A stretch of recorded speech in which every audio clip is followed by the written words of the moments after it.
Hello अस्सलाम वालेकुम। क्या हाल है दोस्तों? मैं मोहम्मद सुहैल, सदर भाई यूट्यूब चैनल सुहैल करीम।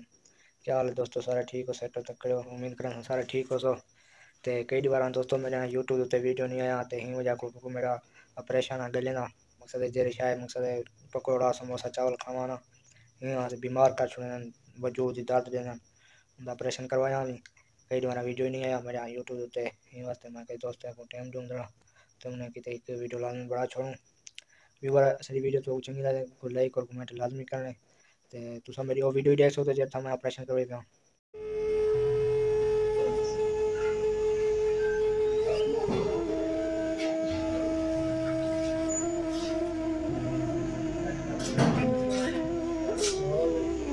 Hello, Amanavi.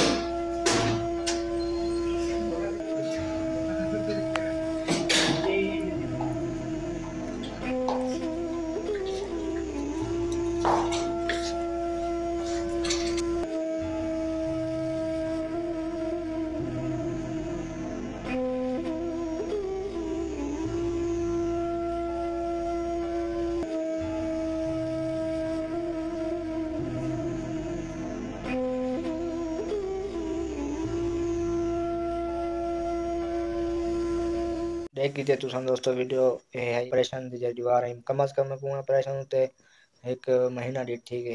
ऑपरेशन होते है दोस्तों ब्याह कोई करना मेरे ना सड़ा एक मेरा भतीजा है ज़ुएब ते मतलब मलिक रज़ाक दोस्त है मेरा वो नाल आई कम से कम से को दोस्तों एक बार मकसद है शाम दा था सवेरे सवेरे नंगी था रात दे 11 बजे ऑपरेशन किते ने दोस्तों ते बलदे दी बात सवेरे सवेरे सुबह सुबह छुट्टी रहती है ने ते दोस्तों खाना पीना कैसा करना ना ला सकदा मैं यही वास्ते वीडियो नहीं पढ़ा सका हूँ माशाल्लाह तबीयत ही सेट है बुलाई बनने दे रहे सवेरे बेजाड़े बुलाई दिखाने मजीद यही वास्ते मैं किधर दोस्ते की वीडियो बड़ा छूँ अगर तो वीडियो अच्छी लगे तो लाइक लाजमी करें।